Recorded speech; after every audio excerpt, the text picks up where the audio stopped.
Hello everyone.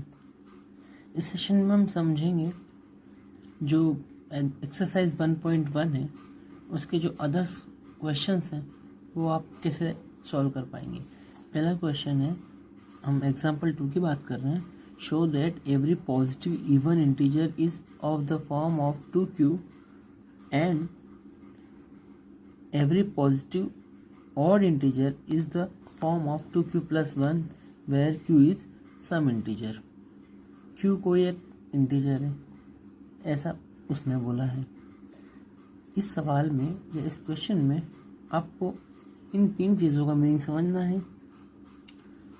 Integer मतलब 1 2 3 या -1 2 3 वह सारे नंबर जो कि पूर्ण हो, है ना, उनके साथ दशमलव ना हो और कोई उनका अपॉन वाली संख्या भी नहीं हो, 1/2 या 1/4 इस टाइप से भी कुछ ना हो, वो इंटीजर होते हैं। इवन मतलब 2 4 6 8 2 4 6 8 0 2 4 6, राइट।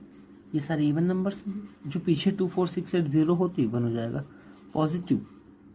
पॉजिटिव मतलब साइन धन का हो, है ना, पॉजिटिव जिसका साइन हो। इसका सॉल्यूशन हम देखते हैं। Late us consider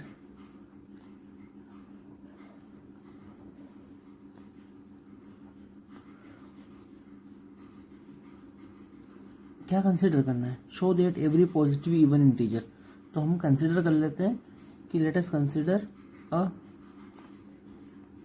positive even integer is a. हमने ये कंसिडर कर लिया कि एक पॉजिटिव इवन इंटीजर क्या है, ए है। तो एक फॉर्मूला जो था आपके पास, a = BQ + R, ये वाला फॉर्मूला, ये a = BQ + R, वो फॉर्मूला अप्लाई किया। इस फॉर्मूले को आप क्या बोलते थे, सोचिए। यूक्लिड की विभाजन एल्गोरिथम बोलते थे, है ना। इस फॉर्मूले में R आपका रिमाइंडर है, Q क्वोशिएंट है और B और A, जो आपका B है वो डिविज़र है और जो A है वो डिविडेंट है ना, वो भाज्य बराबर भाजक गुणित भागफल धन शेषफल। तो यहाँ पे क्या होगा कि आपको ऐसा कंसिडर करना है A = 2q। ये 2q क्यों कंसिडर किया आपने, 2q + R, 2q + R क्यों कंसिडर किया आपने, इसका कारण क्या है। इसका कारण ये है कि इस फॉर्मूले के फॉर्मेट में आपको इसको जमाना है। आपने 2q यहाँ से लिया और दोनों में 2q ही है। अच्छा, 2 आपका जो है वो b का वैल्यू है, b का वैल्यू मीन्स डिविज़र का वैल्यू। इस 2 से भाग लगाना है आपको, किसमें, एक पॉजिटिव इवन इंटीजर में 2 से डिवाइड करना है। तो अगर 2 से किसी भी नंबर में डिवाइड करते हैं तो जो रिमाइंडर है वो क्या होगा। 2 से मान लीजिए 2 से बड़ी संख्या है 3, ये मैं रफ कर रहा हूँ, एक है 4, एक 5, एक 6, मैंने कुछ भी ले लेता हूँ। 2 से इसमें डिवाइड करता हूँ 3 में तो क्या बचेगा, रिमाइंडर 1। 4 में डिवाइड करता हूँ तो रिमाइंडर 0। 5 में डिवाइड करता हूँ तो रिमाइंडर फिर से 1 और 6 में डिवाइड करता हूँ तो रिमाइंडर 0। या तो 1 रिमाइंडर बचेगा या 0 रिमाइंडर बचेगा 2 से बड़ी किसी भी संख्या में 2 से डिवाइड करने पर। इतनी बात आपको क्लियर हो रही है। तो यहाँ पे आपके पास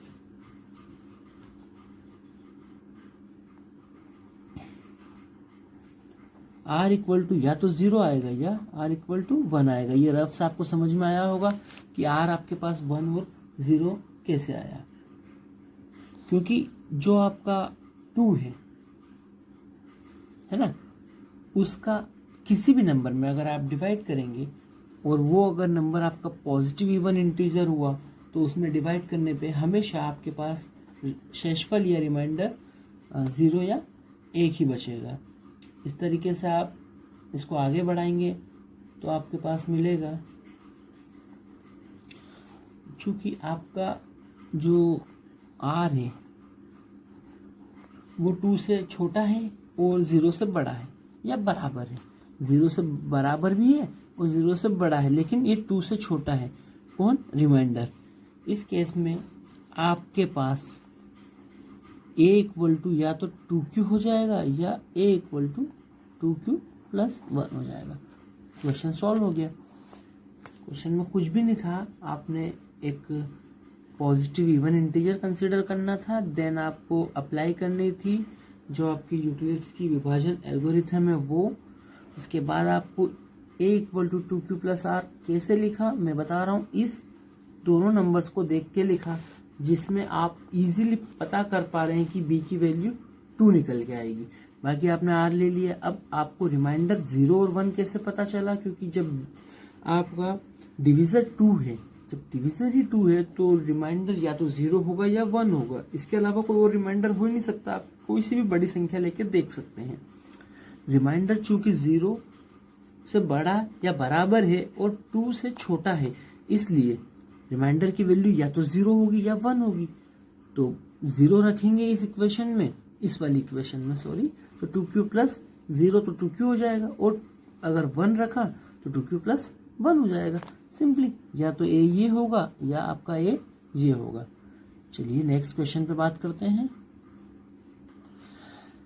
show that any positive odd integer is of the form of 4q plus 1 and 4q plus 3 where q is some integer.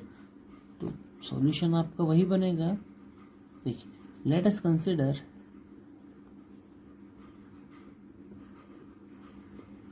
Any positive odd integer बोला है। Let us consider a positive odd integer is a. Now we know that, क्या जानते हैं आप? क्या जानते हैं? a बराबर होता है b into q plus are.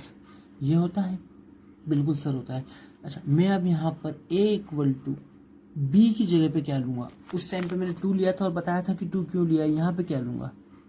Exactly 4 into q plus r. चूंकि अभी आपका जो डिवीजर है वो 4 हो चुका है। अगर आपका डिवीजर 4 है जो कि 0 से बड़ा या बराबर आर और इससे छोटा 4 से, है ना, 0 से बड़ा या बराबर रहेगा आर और छोटा रहेगा 4। डिवीजर 4 है तो ऐसा कैसे लिखा है? देखिए, ये रफ बता रहा हूं मैं आपको। इधर ये नहीं लिखना आपको, है ना। कैसे आया समझिए। 4 से बड़ी किसी भी संख्या में 4 का भाग जाएगा। डिवीजर क्या करेगा? 4 से बड़ी संख्या में भाग लगाने का काम करेगा। तो मान लीजिए 5 लिया, 6 लिया, 7 लिया, 8 लिया। उसके बाद की कोई संख्या आप ले लेते हैं, 9 लिया, 10 लिया, 11 लिया, 12 लिया, है ना। आपको समझाने के लिए ले रहा हूँ मैं इतनी सारी संख्याएं। बाकी है बहुत आसान काम। 5 में भाग लगाया 4 का तो रिमाइंडर कितना बचा? 1। 6 में लगाया तो 2, 7 में लगाया तो 3, 8 में लगाया तो 4। लगा के देख लीजिए। 4 का भाग 8 में 4 का भाग 8 में लगाएंगे तो 0 बचेगा। 7 में लगाएंगे तो 3 बचेगा। 6 में लगाएंगे तो 2 बचेगा।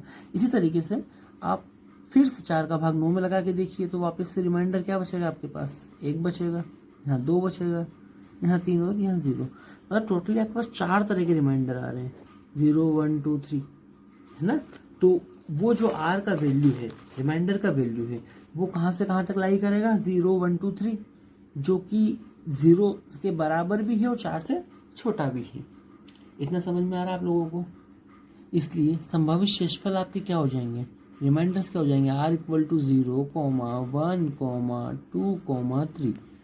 इससे हमने समझा है 0, 1, 2, 3 आपके जो संभावित रिमाइंडर्स हैं वो हो जाएंगे ना। अब आप इस इक्वेशन को किस तरीके से लिख सकते हैं? एक बार 0 ले लीजिए। a equal to 4q plus 0, a equal to 4q plus 1, a equal to 4q plus 2 और a equal to 4q plus 3। यह आप 4 तरीके से इस इक्वेशन को लिख सकते हैं। लेकिन यहाँ पर उसने क्वेश्चन में सबसे पहले हमें यह बोला है any positive odd integer, odd यानी कि विषम, ऑड इंटीजर की बात की है। लेकिन 4q, 4 में किसी भी नंबर का इंटू करेंगे, ये 4q है, तो ये अगर इंटू करेंगे तो ये पॉजिटिव आएगा, मतलब पॉजिटिव क्या, सॉरी इवन आएगा, है ना। वो 4q plus 2 is also even. करके देख लो आप, q की जगह पे कोई सा भी नंबर जो आपको अच्छा लगे वो रख के देख लीजिए, 1 2 3 4 5 6 7 जो आपको अच्छा लगे तो वो रख के देखिए और इस क्वेश्चन को सॉल्व कीजिए, तो आपको हमेशा इवन नंबर मिलेगा। इस केस में भी इवन नंबर मिलेगा।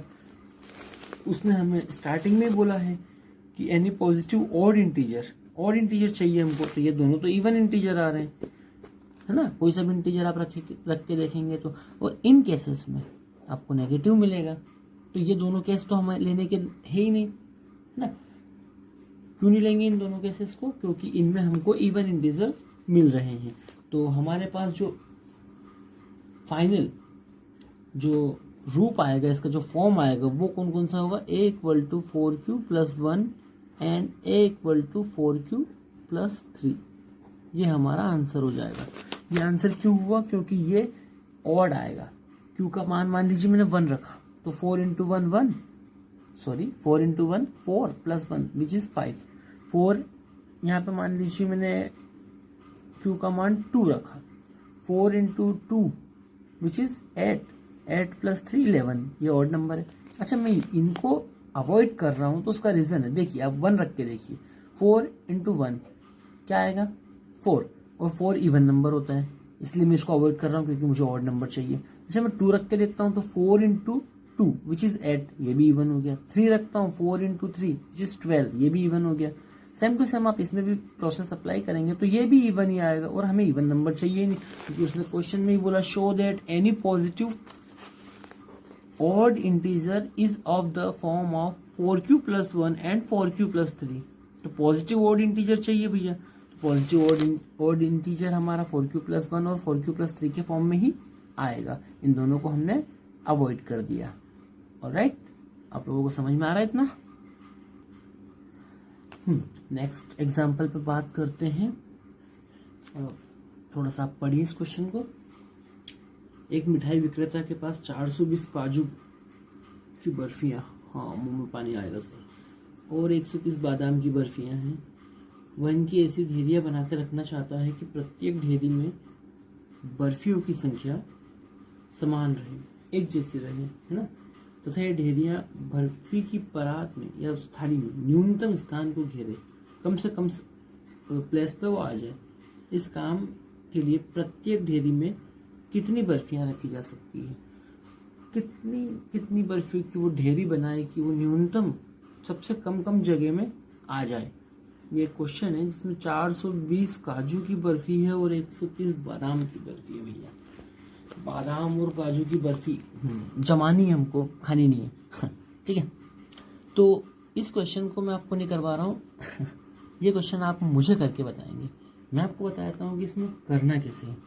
इन दोनों को इस तरीके से जमाना है कि न्यूनतम जगह में सबसे छोटी छोटी जगह घेर के ने वो बर्फियों की ढेरी बन जाए।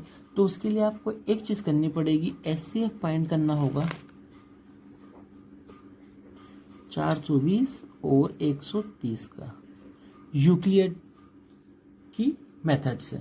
अगर यूक्लिड की मेथड से आप एचसीएफ फाइंड करेंगे, अब दूसरी जो आपकी विभाजन विधि है उससे भी कर सकते हैं, लेकिन यूक्लिड मेथड से आप फाइंड कीजिए इसका एचसीएफ और कमेंट करके मुझे एचसीएफ बताइए इसका, और जो इसका एचसीएफ होगा वही इस क्वेश्चन का आंसर होगा। क्वेश्चन एक बार और देख लीजिए।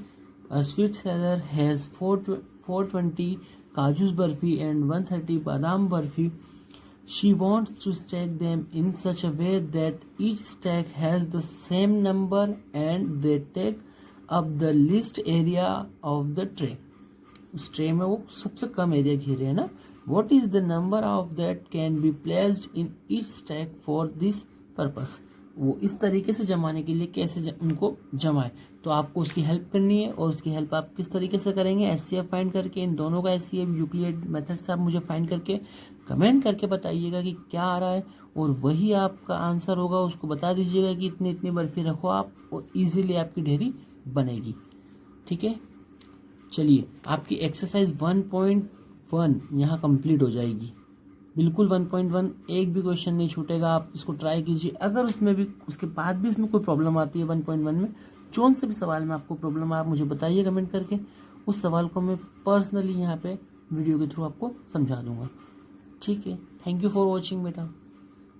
अच्छा लगा हो तो अपने दोस्तों में शेयर कर दीजिएगा।